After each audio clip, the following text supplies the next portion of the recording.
Vamos a la carta de Pedro, primera carta de Pedro.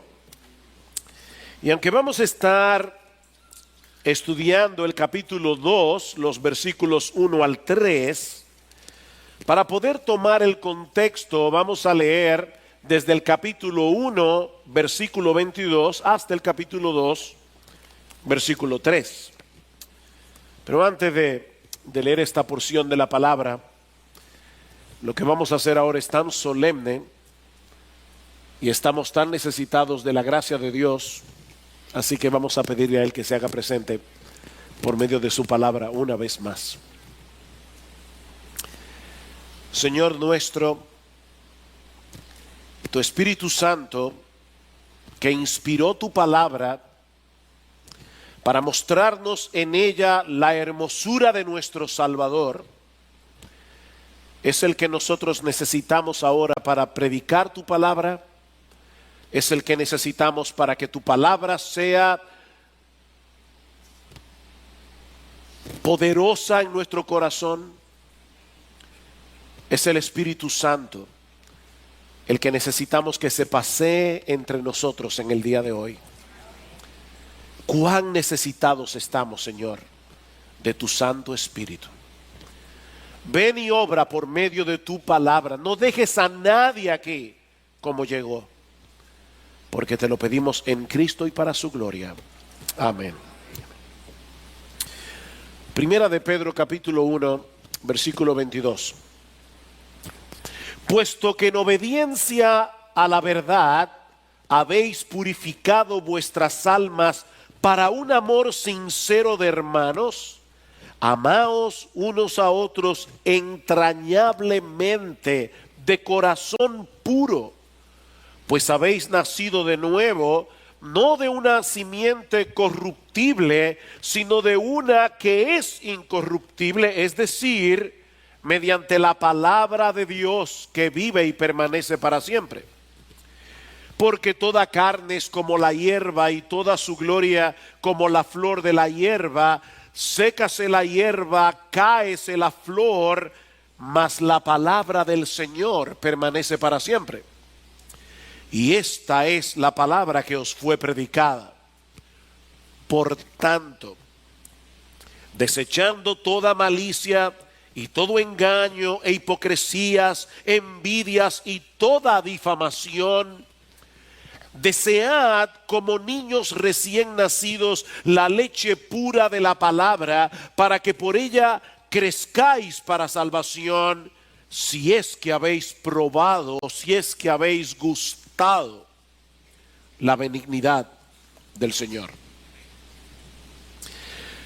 Si yo pidiera en esta mañana que se pusieran de pie todos aquellos que se sientan plenamente satisfechos con el crecimiento y la madurez espiritual que han podido alcanzar en sus vidas cristianas. Yo estoy casi seguro, y digo casi para dejar un margen de duda, yo estoy casi seguro que ninguno de ustedes se pondría en pie. O sea, si yo les pidiera pónganse de pie todos los que están satisfechos con su vida cristiana, todos los que sienten que ya llegaron a la madurez que necesitan en Cristo, de verdad yo estoy seguro, o casi seguro, que aquí nadie se va a poner en pie. La vida cristiana está supuesta a ser una vida en constante crecimiento. Nunca nos vamos a detener. De hecho, yo tengo la convicción de que aun cuando lleguemos al cielo vamos a seguir creciendo en el conocimiento de Dios, porque Dios es infinito, Él es inabarcable. La eternidad no basta para conocer plenamente a nuestro Dios.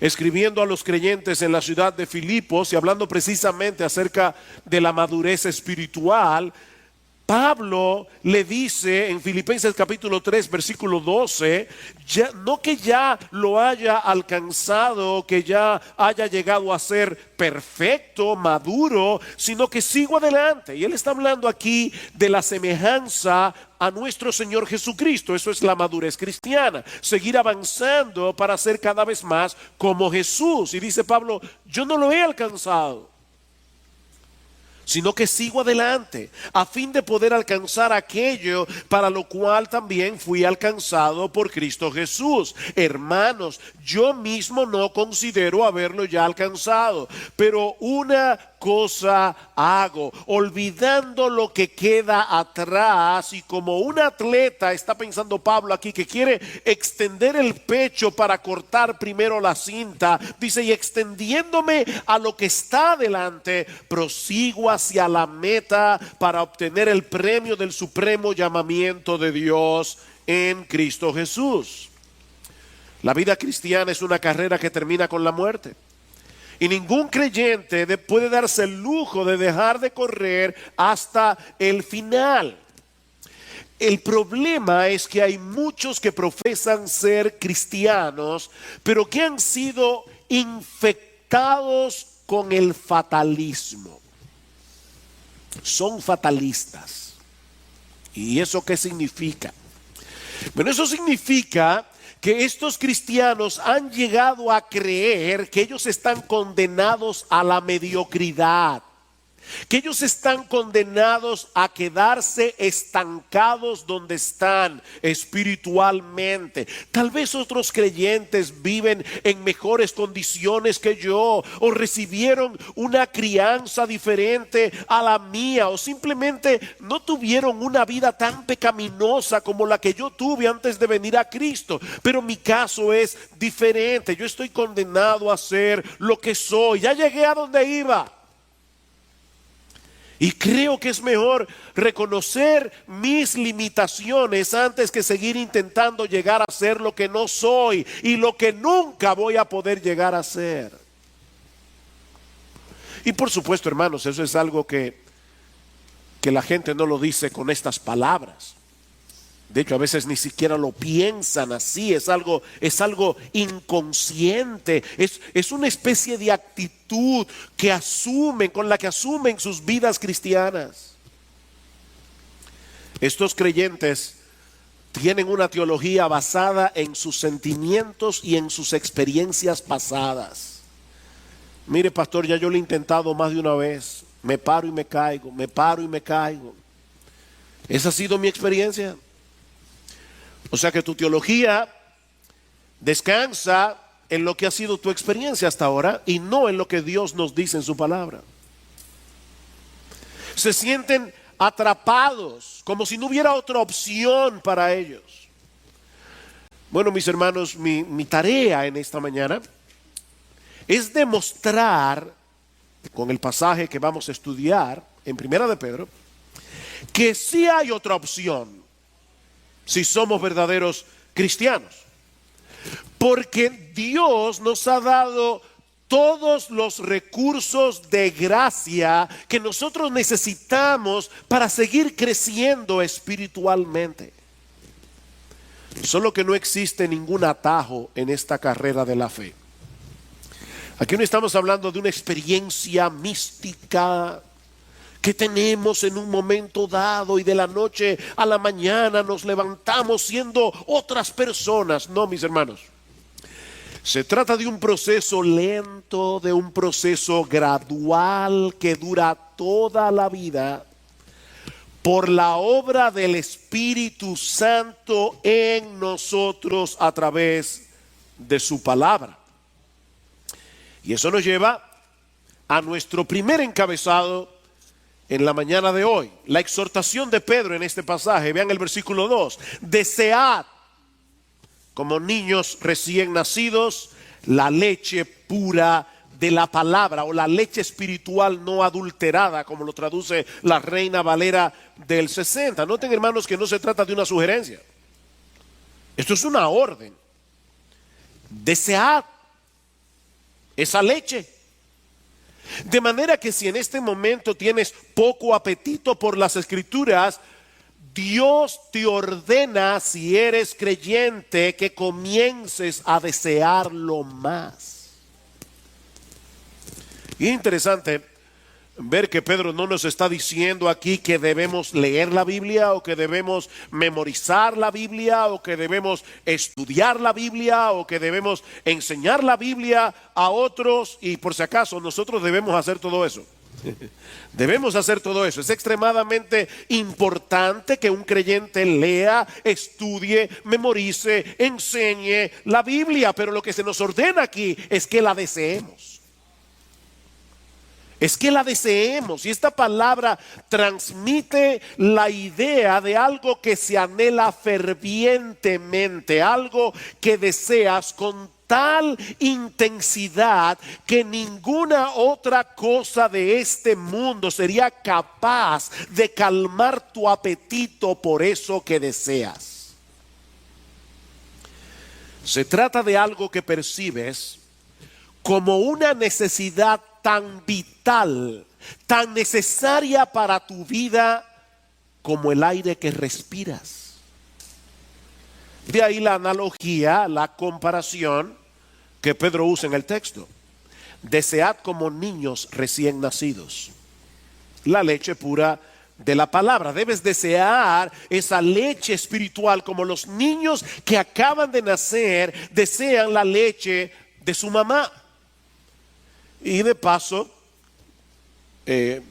para satisfacer a Rafael Alcántara, que dijo esto este miércoles en el culto de oración, cuando dijo que íbamos a predicar de este texto, cuando usamos esta expresión, desea como niño recién nacido, Pedro no se está refiriendo aquí a los nuevos creyentes. Él no está diciendo, si tú eres un niño en Cristo recién nacido, debe desear la leche espiritual. No, lo que él está diciendo es que todos los cristianos, si son verdaderos cristianos, deben tener ese anhelo apremiante por la palabra de Dios, ya sea que se hayan convertido ayer o que tengan 80 años siguiendo al Señor Jesucristo.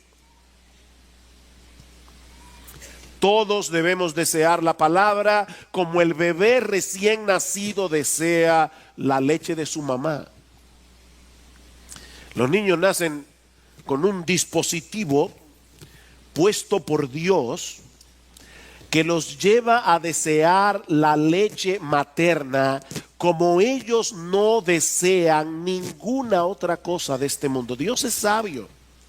Y Él sabe que la vida de estos niños depende de que ellos deseen esa leche. Sus vidas dependen de eso. Alguien decía que los niños vienen de fábrica con un desorden obsesivo compulsivo por la leche. Un desorden obsesivo compulsivo. Ellos no quieren ninguna otra cosa. Las madres se preocupan por la frazada con la que envuelven al bebé cuando los lactan, ¿verdad que sí? Sobre todo si hay visita en la casa. Ellas quieren que hasta eso se vea bien. Bueno, déjame decirte algo, si tú tienes un bebé, a tu bebé no le importa la frazada. A él no le importa el color, a él no le importa los dibujitos de animalitos y figuritas que le bordó la abuelita. A él lo único que le importa es la leche. La leche de su mamá. Y Dios es tan sabio que no solamente puso en ellos ese anhelo por la leche, sino también les puso un dispositivo de alarma. Horrible. Para que no podamos olvidarnos de ninguna manera de que esa necesidad tiene que ser satisfecha. Mire, cuando un bebé tiene hambre, comienza a llorar como si se fuera a acabar el mundo. Y lo grande es que él no mira el reloj. Puede ser la 1 de la mañana, la 3 de la mañana. Él no mira el reloj. Él quiere leche. Y no hay manera de callarlo. No hay manera hasta que no se le dé leche. Mira, tú le puedes ofrecer un enorme muñeco de peluche, súper llamativo, pero él no quiere el muñeco de peluche, él quiere leche. Y Pedro nos está diciendo en este texto que es así como debemos desear la leche espiritual de la palabra. Así mismo. Tenemos que tener un desorden obsesivo compulsivo por la palabra de Dios. Dice el salmista en el Salmo 19:10 que la palabra de Dios era para él más deseable que el oro. Eso suena muy poético, pero piénsalo. Aquí está un lingote de oro, súper valioso. Aquí está la Biblia. Y él dice, para mí esa elección ni siquiera me pone a pensar. Yo deseo la Biblia más que el oro, y para que no haya dudas, más que mucho oro fino. La Biblia, dice el salmista, es para mí más dulce que la miel, que la que destila del panal. Y lo mismo expresa el autor del Salmo 119. Es un poema, un largo poema, 176 versículos, es el capítulo más largo de la Biblia. Un poema de amor dedicado a la Biblia. Un poema de amor dedicado a la Biblia. Versículo 16. Me deleitaré en tus estatutos y no olvidaré tu palabra. Salmo 119, 16. Versículo 20. Quebrantada está mi alma, anhelando tus ordenanzas en todo tiempo. Lleno en eso, quebrantada está mi alma. Versículo 47. Me deleitaré en tus mandamientos, los cuales amo. Versículo 72. Mejor es para mí la ley de tu boca que millares de piezas de oro y de plata. Versículo 97. Cuánto amo tu ley. ¿Se dan cuenta? Es un poema de amor. Cuánto amo tu ley. Todo el día es ella mi meditación. Versículo 131. Abrí mi boca y suspiré porque anhelaba tus mandamientos. Versículo 162. Me regocijo en tu palabra como quien haya un gran botín. Me regocijo en tu palabra como quien haya un gran botín. Y créanme, esos solo son algunos versículos de ese salmo. Esa es la expresión de un hombre que desea la palabra de Dios como el niño recién nacido desea la leche de su mamá. Ahora, yo sé que el fatalista que hay en tu interior, o por lo menos en el corazón de algunos aquí, les dice que eso no es posible. No, eso no es posible. Nadie puede darle una orden a mis deseos para que yo comience a desear lo que ahora no deseo. Eso es tan imposible como ordenarle a un paralítico que comience a caminar. Él está paralizado y no puede obedecer esa orden. Bueno, depende de quién la dé. Depende de quién la dé, porque en Juan capítulo 5 se nos narra la historia de un hombre que llevaba 38 años sin poder caminar. Y solo porque Cristo le dijo, levántate, toma tu camilla y anda, Juan nos dice que al instante el hombre quedó sano, tomó su camilla y echó a andar. Así que depende de quién dé la orden. Esa es la gran diferencia entre la ley y el evangelio, como decíamos el domingo pasado. En el evangelio encontramos mandamientos igual que en la ley. La diferencia es que el evangelio nos provee los recursos de gracia que nosotros necesitamos para obedecer lo que se nos ordena hacer. Hay un poema de Juan Bunyan, el autor del Progreso del Peregrino, uno de los pastores puritanos ingleses del siglo XVII, que ilustra perfectamente esta relación entre la ley y el evangelio. Voy a traducirlo, ¿verdad?, libremente. No esperen que rime en inglés. Pero dice este poemita de Juan Bunyan: corre Juan, corre, la ley ordena, pero no nos da ni pies ni manos. Una noticia mucho mejor nos trae el evangelio, porque nos invita a volar y nos da alas. Nos invita a volar y nos da alas. Por eso Agustín de Hipona oraba en sus confesiones: enciéndeme, Dios mío y amor mío, concédeme lo que mandas y mándame lo que quieras. ¿Qué oración? Concédeme lo que mandas y mándame lo que quieras. Como decíamos el domingo pasado, somos nosotros los que debemos obedecer los mandamientos de Dios. Somos nosotros los que debemos usar los medios de gracia que Él nos ha provisto para crecer espiritualmente, como leer la Biblia, por ejemplo. Pero de antemano sabemos que no vamos a poder avanzar ni un solo paso en nuestra vida cristiana si no es en dependencia del Espíritu Santo. Así que, mi querido hermano fatalista, no te quedes paralizado donde estás. Reconoce tu impotencia delante de Dios y reconócelo, pero clama por su ayuda y, amparado por fe en sus promesas, sigue corriendo. Sigue corriendo. Señor, yo no tengo mucho apetito por leer tu palabra, al menos no con ese desorden obsesivo compulsivo con que los niños desean la leche de su mamá. Pero yo te ruego, Señor, yo te suplico, mi Señor, que abras mis ojos para ver las maravillas de tu ley, porque esa es una de las cosas que Dios va a usar para llevarte a desear más la palabra, ver las maravillas que hay allí encerradas. Abre mis ojos, dice el salmista, para ver las maravillas de tu ley. Yo te ruego, Señor, que me lleves a anhelar tu palabra más que a millares de oro y de plata. Y mientras tanto, Señor, yo voy a leer tu palabra por fe, porque yo sé que es tu palabra la que tú vas a usar para hacer esa obra en mí. Lo que nos lleva a nuestro segundo encabezado. Pedro no se limita en el texto a darnos una exhortación, a darnos un mandamiento para que deseemos la leche espiritual de la palabra, sino que también nos da una muy buena razón para hacerlo. ¿Se dieron cuenta cómo comienza el versículo 1? Por tanto, este texto no se encuentra en un vacío.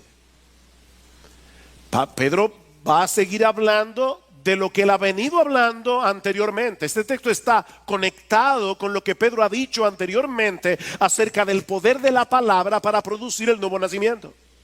Vean una vez más el versículo 22, puesto que en obediencia a la verdad habéis, del capítulo 1, puesto que en obediencia a la verdad habéis purificado vuestras almas para un amor sincero de hermanos, amaos unos a otros entrañablemente de corazón puro, pues habéis nacido de nuevo, no de una simiente corruptible, sino de una que es incorruptible, es decir, mediante la palabra de Dios que vive y permanece para siempre.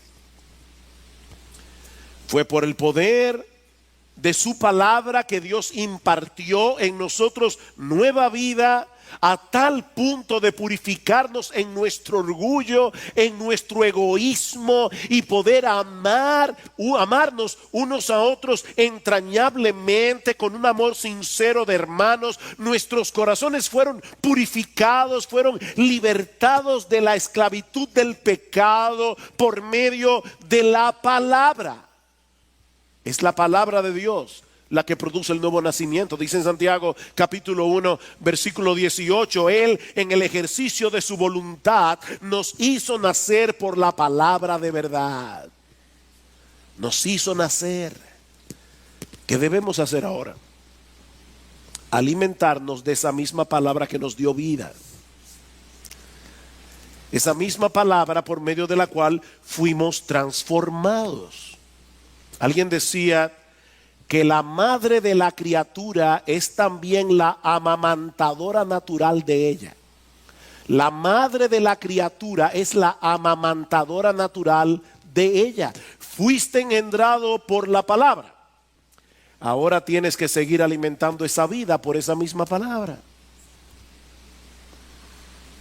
Porque este libro, mis amados hermanos, no es un mero registro de las cosas que Dios hizo y habló en un pasado distante. Este libro, mis hermanos, no es una reliquia histórica. Este libro es una palabra viva exhalada de la boca misma de un Dios vivo. Esta es una palabra viva. Eso es lo que Pablo dice en 2 Timoteo capítulo 3 versículo 16. Toda escritura es inspirada, es exhalada por Dios. Es la palabra viva exhalada por un Dios vivo. Mis hermanos, este libro es vivo y es eficaz, como dice en Hebreos capítulo 4 versículo 12. Escribiendo a los tesalonicenses, el apóstol Pablo da gracias a Dios por ellos. ¿Por qué? Capítulo 2, versículo 13. Por esto también nosotros sin cesar damos gracias a Dios de que cuando recibisteis la palabra de Dios que oísteis de nosotros, la aceptasteis no como palabra de hombres, sino como lo que realmente es, la palabra de Dios, la cual también hace su obra en vosotros los que creéis, la cual actúa en vosotros los que creéis. Dios sigue hablando hoy a través de su palabra para transformar, para cambiar la vida de aquellos que reciben esa palabra por medio de la fe. Esta es una palabra que nunca pierde vigencia. Esta es una palabra que nunca perderá su poder de transformar, porque es una palabra viva y una palabra eficaz. Noten lo que dice el versículo 24 del capítulo 1 de Pedro: porque toda carne es como la hierba y toda su gloria como la flor de la hierba. Sécase la hierba, cáese la flor, mas la palabra del Señor permanece para siempre. Y esta es la palabra que os fue predicada. Por tanto, ¿ven la conexión? No se preocupen, fue una silla. Ya que ustedes fueron engendrados por la palabra que os fue predicada, por tanto, desead como niños recién nacidos esa leche pura de la palabra. La misma palabra que Dios usó para darnos vida es la que Él usa para sostener y fortalecer esa nueva vida. Y aunque el texto no lo dice explícitamente, la persona divina que hace esa obra en nosotros por medio de su palabra es el Espíritu Santo. Si ustedes van al capítulo 1 de Primera de Pedro, dice: Pedro, apóstol de Jesucristo, a los expatriados de la dispersión en el Ponto, Galacia, Capadocia, Asia y Bitinia, elegidos según el previo conocimiento de Dios Padre por la obra santificadora del Espíritu, para obedecer a Jesucristo. La obra santificadora del Espíritu. El mismo Espíritu que obró en nosotros para hacer eficaz el Evangelio en nuestras vidas y producir el nuevo nacimiento, es el mismo Espíritu que sigue obrando en nosotros a través de la palabra que Él inspiró. Recuerden el mensaje del domingo pasado. Ustedes comenzaron por el Espíritu y van a terminar por las obras de la ley. No, si ustedes comenzaron por el Espíritu, sigan por el Espíritu. Pero mis hermanos, ser guiados por el Espíritu es lo mismo que ser guiado por la palabra que Él inspiró. Es por eso que en la Biblia se compara ser llenos del Espíritu Santo con ser llenos de la palabra. En Efesios capítulo 5 versículo 18 dice: sed llenos del Espíritu Santo, no os embriaguéis con vino, en lo cual hay disolución, antes bien sed llenos del Espíritu Santo, hablando entre vosotros con salmos, con himnos, cánticos espirituales. ¿Qué va a suceder con una persona llena del Espíritu? Bueno, las casadas se van a someter a sus maridos, los maridos van a amar a sus esposas como Cristo amó a la iglesia, los padres van a criar a sus hijos en la disciplina y amonestación del Señor, los hijos se van a someter a la obediencia a sus padres, etcétera. ¿Qué dice Pablo en Colosenses capítulo 3 versículo 16? La palabra de Cristo more en abundancia en vosotros. Sed llenos de la palabra. ¿Y qué va a pasar cuando seamos llenos de la palabra? Las esposas se someterán a sus maridos, los maridos amarán a sus esposas. Es exactamente lo mismo. Ser llenos del Espíritu es ser llenos de la palabra que el Espíritu inspiró.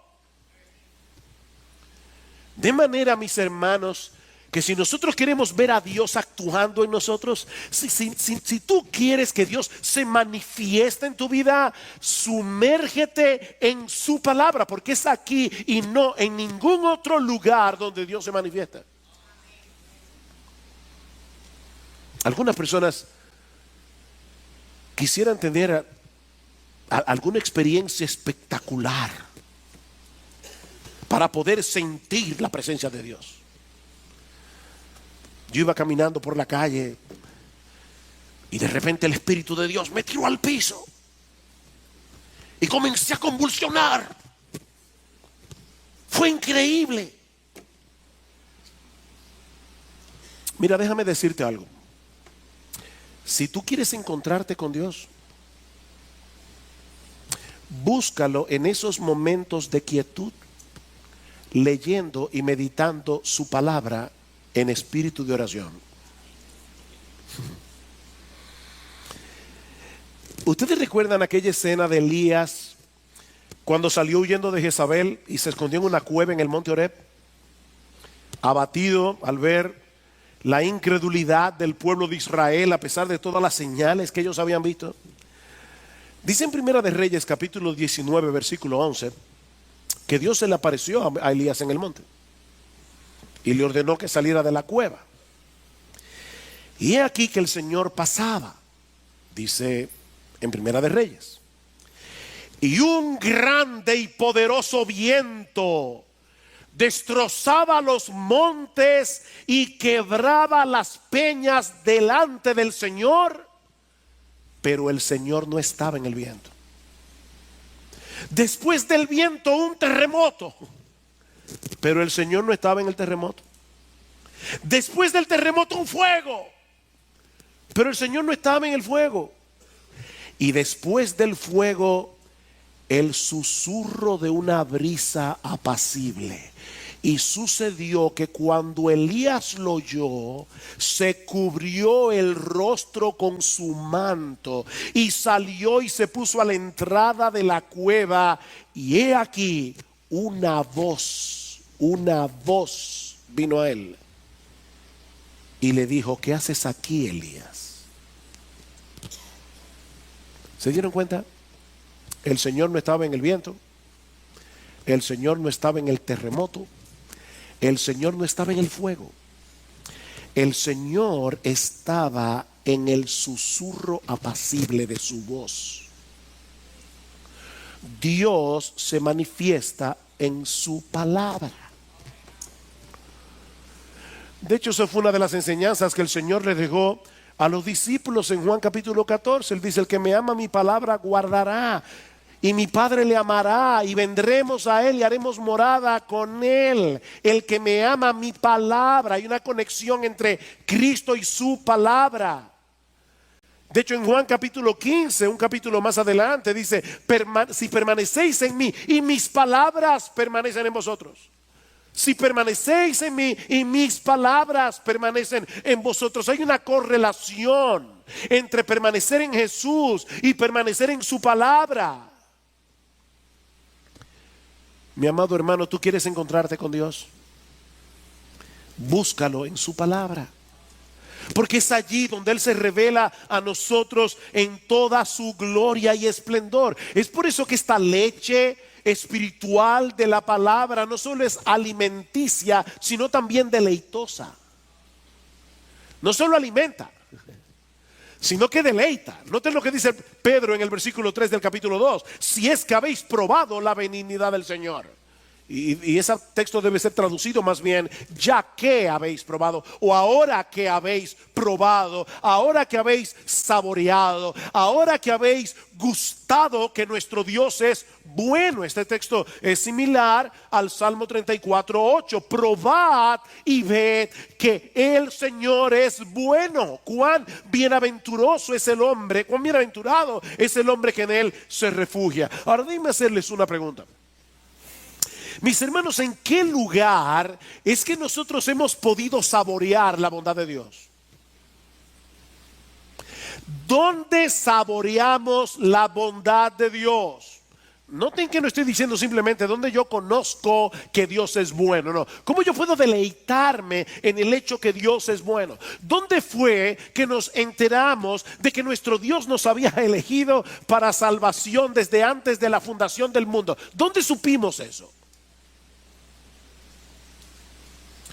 ¿Dónde nos enteramos de que habíamos ofendido el carácter santo de Dios con nuestros pecados, pero que Él diseñó un plan de salvación para no dejarnos en condenación? Un plan que gira en torno a la vida, la muerte y la resurrección de nuestro gran Dios y Salvador Jesucristo. ¿Dónde supimos eso? ¿Dónde podemos conocer sus preciosas y maravillosas promesas? Como dice Pedro en su segunda carta, dejándonos ver en cada una de esas promesas la ternura de su bondad para con cada uno de sus hijos. Es por medio de su palabra.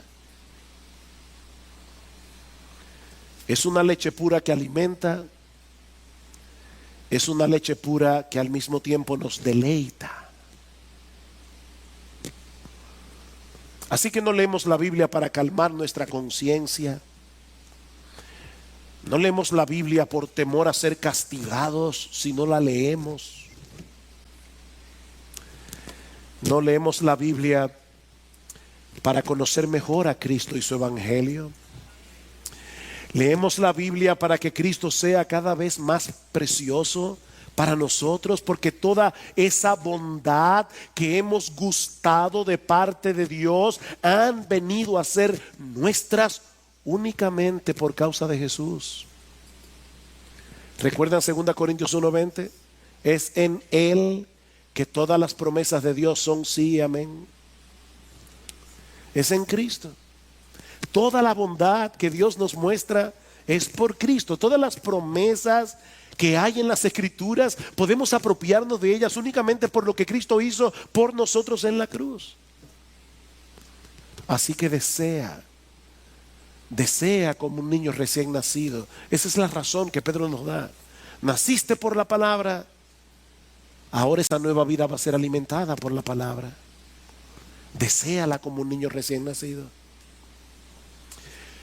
Pero hay algunos obstáculos que pueden estropear nuestro apetito por esa leche espiritual, y eso nos lleva a nuestro siguiente encabezado. Ya vimos la exhortación, ya vimos la razón de la exhortación. Veamos en tercer lugar los obstáculos. Versículo 1. Por tanto, desechando toda malicia, todo engaño e hipocresías, envidias y toda difamación, desead. Ustedes nacieron por la palabra, por tanto desead la palabra, pero tienen que hacer algo en medio. Desechen esos pecados. Desechen esos pecados. Y esa palabra que se traduce aquí como desechar indica la acción de quitarse algo de encima, como cuando uno se quita una ropa sucia, una ropa que está contaminada.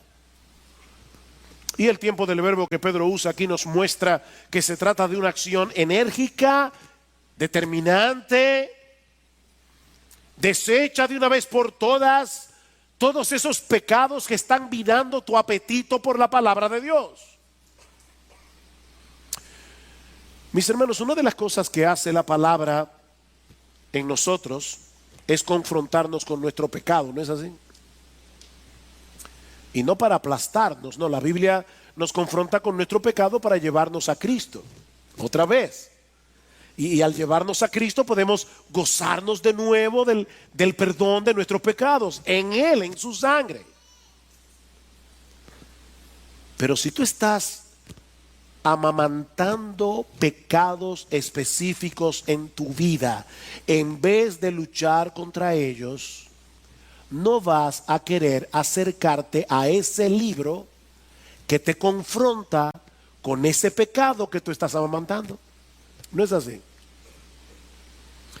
Aparte de que vas a contristar al Espíritu Santo que mora en ti, y es el Espíritu Santo el que produce en nosotros apetito por la palabra. Así que Pedro nos está diciendo aquí, Debemos desear la leche espiritual de la palabra por la cual fuimos engendrados, pero desechen todos esos pecados. Y es interesante notar que son pecados que tienen que ver con el amor. Porque recuerden que Pedro nos ha dicho que fuimos purificados en nuestros corazones para poder amar. Para poder amarnos unos a otros. Bueno, él no está dando una lista exhaustiva de pecados. Él se está concentrando en esos pecados que nos alejan de nuestros hermanos en la fe. El primero es la malicia. Desechen la malicia. Toda malicia. Y este es un término muy general que en este caso parece referirse a tener una actitud de mala voluntad contra otras personas. Es un término que lleva consigo la idea de hostilidad y de hacer daño. Desecha toda malicia.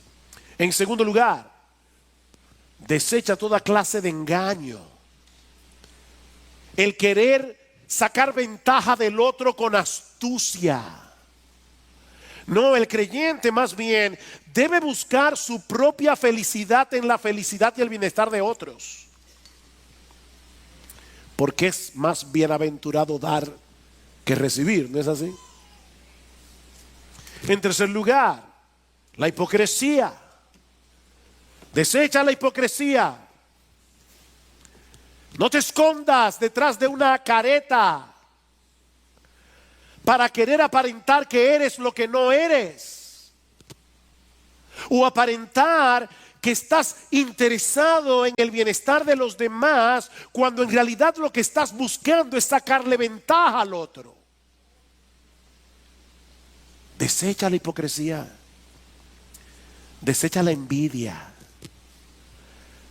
El descontento o la incomodidad que sentimos cuando al otro le va bien. Cuando el otro tiene lo que yo no tengo y quisiera tener. Yo dije esto hace mucho tiempo, lo voy a repetir otra vez. Yo voy a cumplir 35 años en el ministerio. Es que comencé chiquito.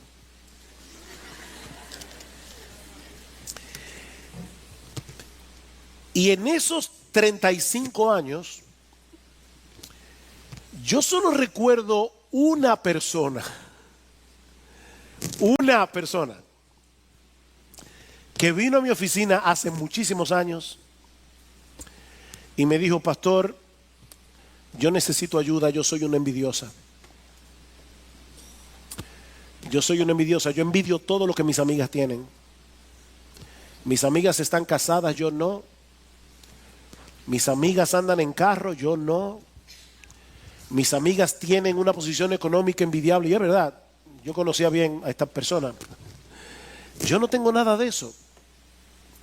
Y el problema es que lo envidio. La envidia es un pecado tan feo que a uno se le hace difícil reconocerlo. Pero es un pecado que está en el corazón. ¿Han escuchado esa historia de el individuo en la India al que se le apareció un genio y le dijo: pídeme lo que quieras, solo te advierto que de lo que me pidas a mí le voy a dar el doble a tu vecino? O sea que si yo te pido $1.000.000, a él le doy 2. Déjame pensarlo. Al rato llamó al genio y le dijo: ya sé, déjame ciego de un ojo. Miren, la envidia es una cosa grande. La envidia es increíble. Y Pedro dice: desechen la envidia. De hecho, más bien nosotros debemos desarrollar el hábito de dar gracias a Dios por el bien que otros reciben y que probablemente nosotros no tenemos. Esa es una forma práctica de desechar ese sentimiento pecaminoso de nuestro corazón. Y finalmente Pedro dice: desecha la difamación, desecha el hablar mal de otros a sus espaldas. Y de hecho este es un pecado que guarda una estrecha relación con la envidia. El envidioso tiene la necesidad, siente la necesidad de rebajar a los que él cree que parecen estar por encima de él. Y por eso se goza cuando puede decir algo que afecte a otro, que afecte el carácter de otro, o que haga quedar mal a otro.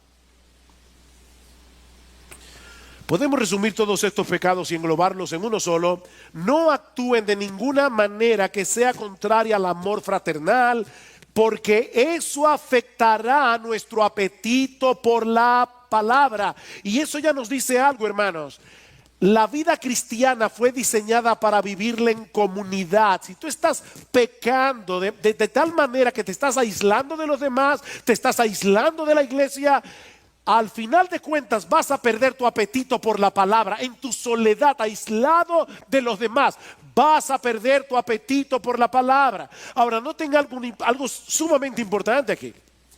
Así como estos pecados arruinan nuestro deseo por la palabra, es la palabra el antídoto que puede equiparnos para luchar eficazmente contra esos pecados. Esos pecados te arruinan el apetito por la palabra, pero es la palabra la que te permite luchar eficazmente contra estos pecados. Esta leche tiene los anticuerpos que necesitamos para luchar contra los virus pecaminosos que atacan constantemente nuestra vida cristiana. Así como la leche de la mamá tiene los anticuerpos que el niño necesita para esos primeros meses de vida, esta leche espiritual tiene los anticuerpos que tú vas a necesitar toda tu vida. ¿Cómo funciona eso? Mis hermanos, en la misma medida en que saboreemos la bondad de Dios en Cristo revelada en la Biblia, en esa misma medida será más fácil para nosotros luchar contra esos pecados que destruyen nuestra capacidad de desear la Biblia. Esto funciona al derecho y al revés. En la misma medida en que saboreemos la bondad de Dios en la Biblia, en esa misma medida seremos capaces de luchar contra esos pecados que arruinan nuestro apetito espiritual. Mi hermano, si tú estás atesorando a Cristo por lo que estás aprendiendo de Él en la Biblia, te será más fácil luchar contra la malicia, contra el engaño, contra la envidia, contra la hipocresía, contra la difamación. Vayan conmigo al primer capítulo de Pedro.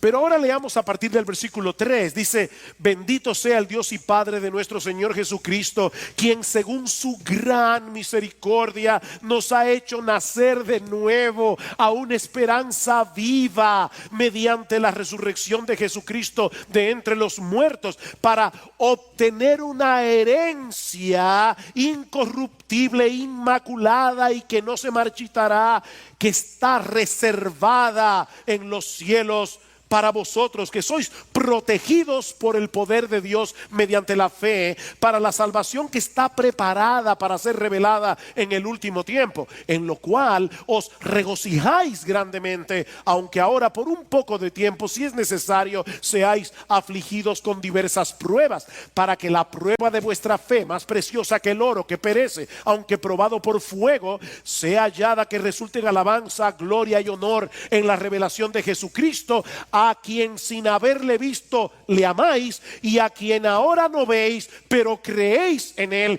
y os regocijáis grandemente con gozo inefable y lleno de gloria, obteniendo como resultado de vuestra fe la salvación de vuestras almas. ¡Wow! ¿Cuántas cosas hay ahí? Pero ahora déjenme decirles esto. Mis hermanos, ¿qué tiene que envidiarle a los demás una persona que ha sido beneficiada con todo eso? ¿Qué tiene que envidiarle a los demás una persona que ha sido hecha coheredero con Cristo únicamente por gracia, únicamente por fe? Alguien que se está deleitando en Cristo y experimentando en él, dice Pedro, un gozo inefable y lleno de gloria. ¿Tú estás experimentando un gozo inefable y lleno de gloria en la persona de Jesús, ¿de verdad tú crees que te vas a amargar porque el hermano vino en un carrito del año y tú andas en bicicleta y cuidado?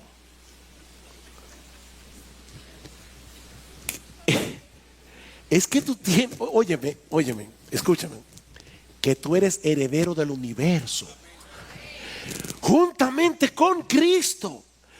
Una persona que sabe por las Escrituras que es amada por Dios, por el Dios que hizo los cielos y la tierra, que es amada por Dios con un amor incondicional, con un amor inmutable, con un amor eterno, ¿qué tiene que envidiarle a los demás? ¿Se dan cuenta? Pero hay algo más en el texto que veremos más brevemente. Ya lo hemos mencionado en este mensaje, pero ahora quiero enfocarlo de manera particular. Ya hemos visto la exhortación, la razón, los obstáculos. Veamos ahora en cuarto y último lugar el resultado. El resultado. ¿Qué sucederá si en dependencia del Espíritu Santo luchamos por desechar de nuestras vidas todos esos pecados que se mencionan en el versículo 1, mientras nos alimentamos apropiadamente de la leche espiritual de la palabra? ¿Qué va a pasar? Versículo 2, desead como niños recién nacidos la leche pura de la palabra, para que por ella crezcáis para salvación. Ahí está. Todos sabemos que el nacimiento es apenas el comienzo de una vida que ahora debe desarrollarse. Y lo mismo ocurre con la salvación. Todo verdadero creyente es alguien que ha experimentado el nuevo nacimiento por medio del poder de la palabra de Dios. Pero mis hermanos, la conversión es apenas el comienzo, dice Pedro. Ahora debemos crecer para el pleno desarrollo de nuestra salvación. Dios tenía un propósito en mente cuando nos escogió desde antes de la fundación del mundo, cuando Cristo murió por nosotros en la cruz, cuando el Espíritu Santo aplicó esa salvación eficazmente a nuestro corazón. Dios tenía un propósito. Y la única manera de seguir avanzando hacia ese propósito es a través de la obra del Espíritu en nosotros por medio de su palabra. ¿Y cuál es ese propósito?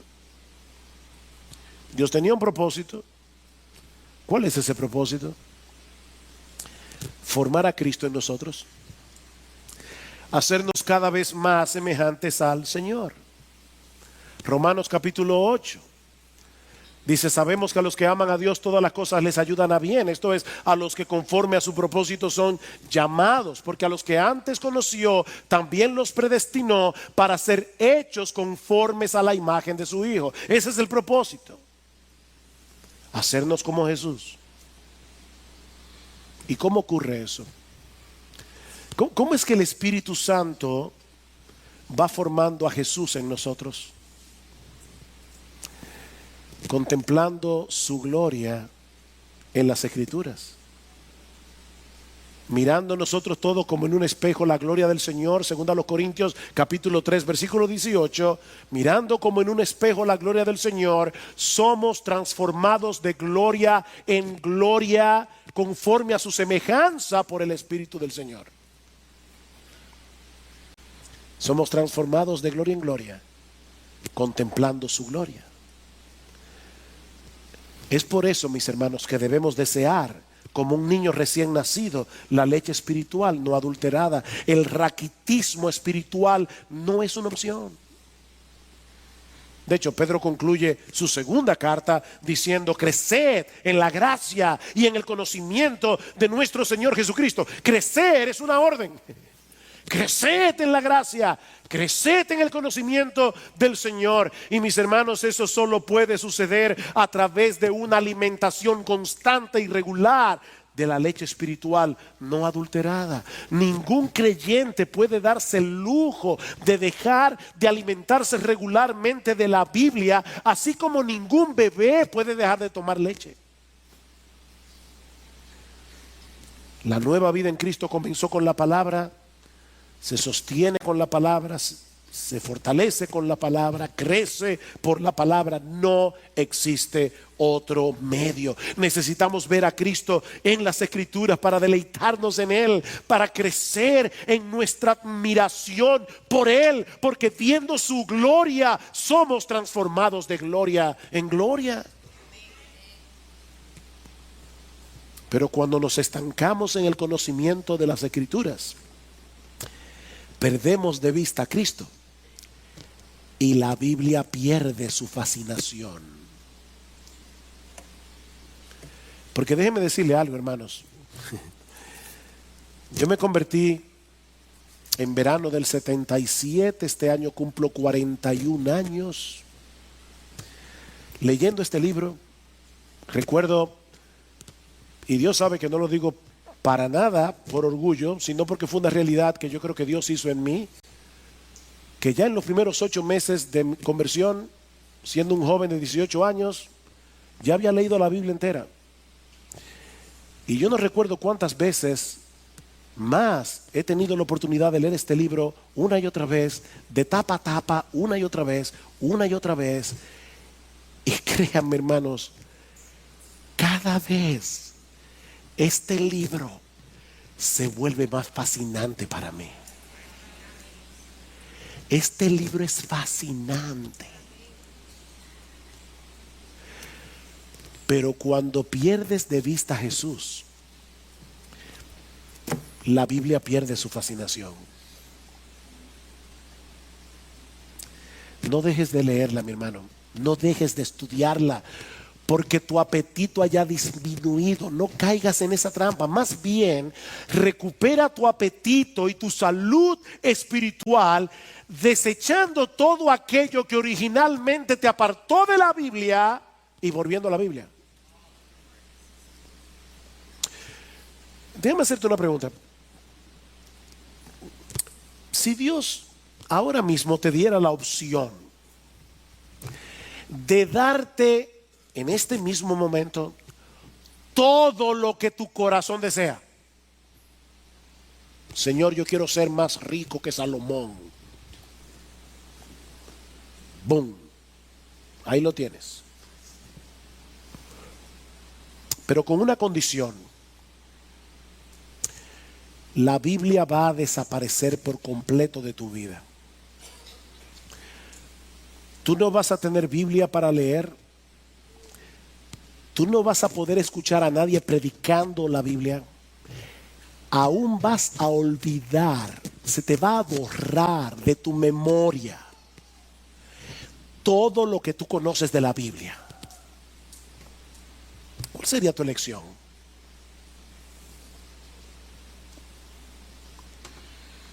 ¿Tú te das cuenta de la necesidad que tú tienes de la Biblia?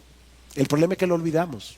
Porque yo estoy seguro que si tú eres creyente, ahí sentado, tú habrás dicho, no, no, no. Oh, no, Señor. No me quites tu palabra. No me quites tu palabra. Quítame lo que quieras, pero no me quites tu Biblia. Tú no piensas ahí sentado porque tú eres un hijo de Dios, porque tú fuiste engendrado por esa palabra, pero se te olvida, mi amado hermano, se te olvida que la necesitas como el niño recién nacido necesita la leche de su mamá. Léela diariamente, léela en oración, léela con atención, léela para aprender más de Cristo y aumentar tu admiración por Él. Y aunque sea imperceptible para ti, poco a poco vas a crecer espiritualmente. Tu carácter se irá conformando cada vez más al carácter de Jesús mientras contemplas el resplandor de su gloria en el Evangelio. He aquí entonces mi invitación para todos en esta mañana. Vengan y prueben, vengan y gusten, vengan y saboreen para que vean que el Señor es bueno.